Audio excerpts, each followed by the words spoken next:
Stay in si Nilo sa pinagtatrabahoang school. Janitor siya roon. Dahil may kalayuan, lingguhan siya kung umuwi sa tinutuluyan sa bahay ng kanyang ninong Takyo. Pinayagan si Nilo ng prinsipal na gamiting tulugan ang isang bahagi ng bodegang tambakan ng mga sirang gamit ng paaralan. Mahigpit lang ang bilin na magiging maingat daw siya sa pagluluto. Baka masunog itong school, malaking disgrasya. Pati ako'y baka magkakaso. Maingat ho ako, sir. Huwag kayong mag-alala. Di kalakihan ang sweldo roon ni Nilo bilang janitor.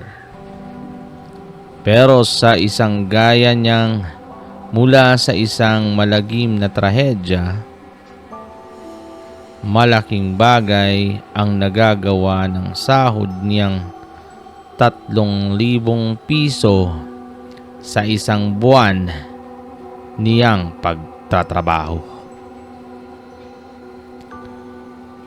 Itinatawid niyon sa gutom ang kanyang ina, 3 kapatid at ang kanilang lola. Mula ng sagasaan ng lahar ang kanilang lugar ay hindi na nila nakita ang kanyang itay. Marahil ay kasamang nalibing ng iba pang di na rin nakita ng mga kapamilya. Noong mga unang linggo ng pag-i-stay-in niya sa bodega ng eskwelahan, wala namang kakaibang nararamdaman si Nilo. Nakakatulog siya ng mahimbing. Ngunit nitong huli, may kakaiba na siyang nararamdaman. Sa mga pagkakataong naglilinis siya sa kubling lugar sa loob ng school compound, pakiramdam niya'y tumatayo ang kanyang mga balahibo. At nangangambala siya sa ganoong pakiramdam. Lagi kasi niyang naaalala ang kwentuhan ng matatanda sa lugar nila. Oras daw na tumayo ang mga balahibo mo. Tiyak daw na may lihim na nagmamasid sa'yo. O di kaya'y katabi mo lang ang isang di nakikitang nilikha. Hindi nakikitang mga nilikha. Posibleng mga laman lupa, maligno o multo. Pero magalang naman si Nilo kapag naglilinis ng mga parte ng school compound na sa palagay niya'y pinamamahayan ng mga lamang lupa. Lagi niyang sinasabi, makikiraan po, maglilinis lang po, tabi-tabi po. Sa kanilang probinsya, mabisang pananggalang ang ganoong pagpapasintabi upang di maka-offend ng mga nilikha na di nakikita. Panigurado, wala rin siyang nalalapastangan sa mga naninirahan sa loob ng school compound. Pero bakit lagi siyang kinikilabutan? At isang gabi, napabalikwas ng bangon si Nilo dahil may nabanaagan siyang nakaputi. Isang batang babae na sa tansya niya mga 12 anyos. Bigla na lang niya itong nakita sa sulok ng bodega, malapit sa paanan ng papag na tulugan niya.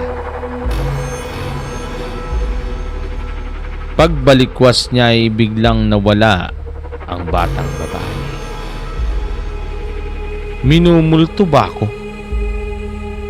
Napasigaw siya sa takot. Aba, walang multo rito. Medyo paasik pang tugon sa kanya ng isa sa mga guro sa paaralang iyon. Si Mr. Protasio Santillan. Mahigit 30 anyos na ito pero binata. Baka naman namamalikmata ka lang.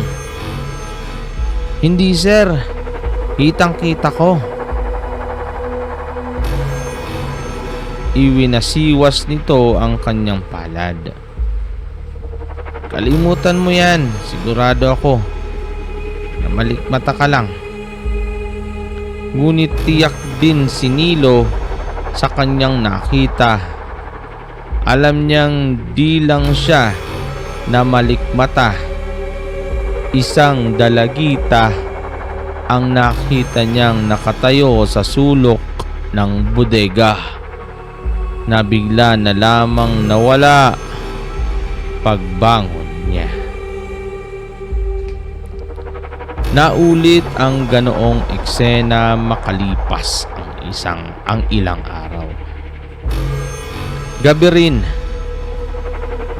alinsangan ang panahon at nagpapahangin si Nilo sa labas ng bodega. Tahimik ang gabi. Hugis suklay ang buwan na natatabingan pa ng ulap. Naglalaro sa isip ni Nilo ang gabing iyon na rinagasa sila ng baha mula sa dalisdis ng Mount Mayon. Bahang may kasamang putik. Mabuti na lamang at nakaligtas ang kanilang pamilya. Maliban sa kanilang ama na di na nila nakita. Ibig maluha ni Nilo sa naaalalang iyon ng trahedya. Winalis niyaon ang munti nilang kabuhayan. Winalis niyon ang pangarap ng marami nilang kababayan. Ngunit bago pa tuluyang tumulo ang luha ni Nilo, ay nabaling ang pansin niya sa isang imaheng nakita niya sa dilim. Batang babae nakaputi. At hindi ito nag-iisa. Naging dalawa ang batang babaeng natanaw niya. Naglalakad patungo sa talahiban. Naging 3. Ano ito? Sa isip-isip ni Nilo, sa kalaliman ng gabi, may matinubang grupo ng mga dalagita na namamasyal sa ganoong talahiban. Hoy! Hindi nakatiis si Nilo, kaya tinawag ang pansin ng mga ito. Sabay-sabay lumingon ang 3. Pagkuway sabay-sabay ring kumaway. Hindi kaway ng pamamaalam kundi parang kaway na nagtatawag. "Gabi na!" sigaw uli ni Nilo. "Magsiuwi na kayo sa bahay nyo. Baka maghahasa kayo ni Rian." At sa minsang pagkurap ni Nilo, bigla na lamang nawala ang tatlo sa kanyang paningin. Pakiramdam niya'y mas lumamig ang dampi ng hangin sa kanyang balat. Nakaamoy siya ng halimuyak ng bulaklak nang nasabayan ng amoy ng kandila. Napaantada siya.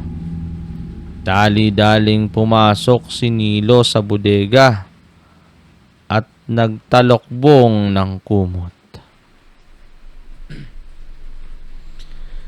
Mula sa Bicol, sumama si Nilo sa kanyang ninong patungong Bulacan.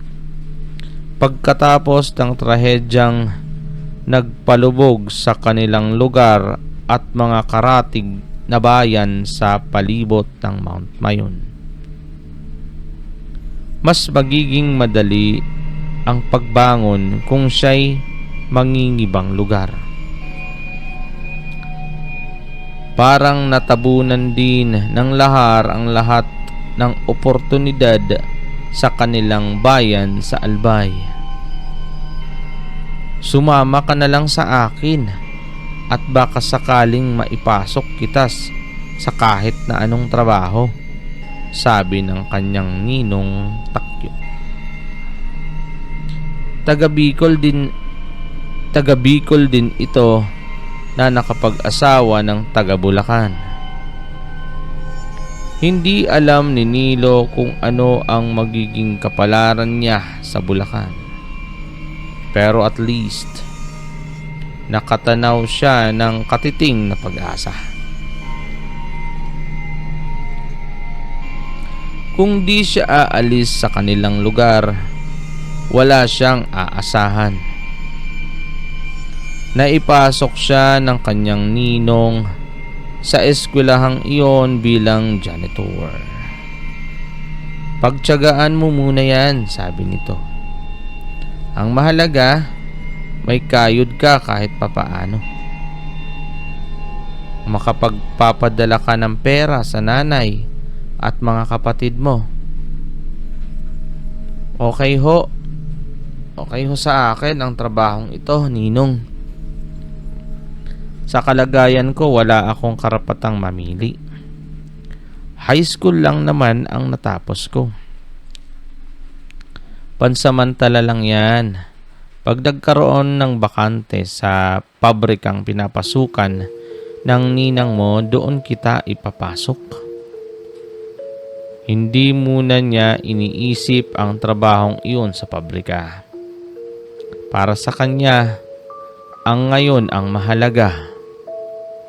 Ang 3,000 isang buwan niyang sweldo ay mas praktikal kaysa minimum na sahod sa pabrika na pangako pa lang. Wala namang problema sa kanya sa trabahong iyon. Mababait sa kanya ang mga teacher. Magaan ang loob sa kanya ang matandang principal, na marahil ay lalong naawa sa kanya nang malamang isa ang kanilang pamilya sa biktima ng landslide sa Albay. Sinabi na lamang ni Nilo sa sarili na hindi na siya magpapahangin sa bahaging iyon ng eskwelahan kung gabi. Maiiwasan niya sa ganoong paraan na makakita uli ng kababalaghan, kung multo ba iyon o anuman. Ngunit mukhang nagiging agresibo ang mga nilikha na iyon. sa pagpapakita kay Nilo. Hindi na namimili ng oras. Isang tanghaling tapat pagpasok ni Nilo sa bodega para magpalit ng damit ay nagulat siya. Nasindak nang makitang nakaupo sa gilid ng kanyang papag ang tatlong nakaputing dalagita.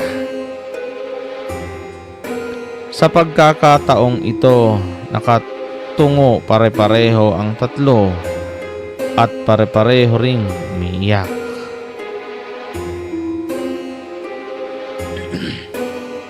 Napasigaw si Nilo, sabay takbo palabas. Nakasalubong niya si Mr. Protasio Santillan na noon ay nanggaling sa comfort room. Bakit, Nilo? Kunot ang noong tanong ni sa kanya. Sir, may tatlong dalagita sa bodega. Pang ilang ulit ko na silang nakita, sir. Sus, anong guro na tila na inis. Halika, tingnan natin. Sinamahan siya ng guro pabalik sa bodega. Wala silang inabutan. Nanunuri ang tinging inihagod sa kanya ng binatang guro. Hindi ka ba nagda-drugs? Ako, sir, hindi po. At dinuro pa siya nito ng daliri. Tigilan mo ang mga kalokohan mo, ha? Baka ipatanggal kita sa trabaho mo. At iniwan na siya nito pagkasabi niyo.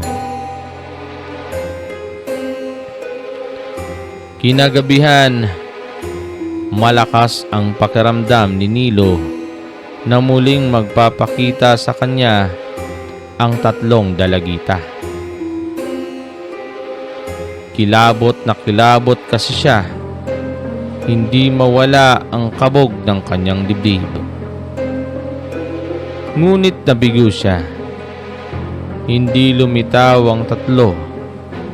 Sa halip, may nakita siyang nakasulat sa sirang blackboard na nakatambak ng patayo sa isang sulok ng bodega. Sa talahiban naroon kami, ang nakasulat. Kinabukasan, nasa opisina ng principal si Nilo nagkukuwento. Sa talahiban, sa isang dalisdis malapit sa malalim na banging humahati sa dalawang magkaratig na nayon, natagpuan ang tatlong kalansay ng mga dalagita. Tumawag ng mga pulis ang prinsipal nang matagpuan ang mga kalansay. Kung ganon, ito ang mga kalansay ng tatlong estudyanteng nawawala, anang isang investigador. Napaawang ang labi ng prinsipal. May nawawala ho bang estudyante sa school namin? Meron, sir. Salo ng isang teacher na babae. Nangyari yon bago pa man kayo mapalipat dito. Ganun ba? Hindi ko alam ang tungkol dyan. Napakunot ng noo ang prinsipal. Ang pagkakaalam ho ng mga magulang ng mga ito'y nakidnap ang tatlo at ibinenta sa club sa Maynila. Yun pala'y pinatay. Dahil purong kalansay na ang mga biktima, wala nang paraan para madetermina kung ang mga ito ba'y hinalay o hindi. Ngunit iisa ang tiyak. May gumagalang kriminal. Mailap ang mga mata ni Mr. Portancio Santillan nang lingunin ni Nilo. Ayaw niyang magbintang, ngunit masama ang kutob niya sa binatang guro.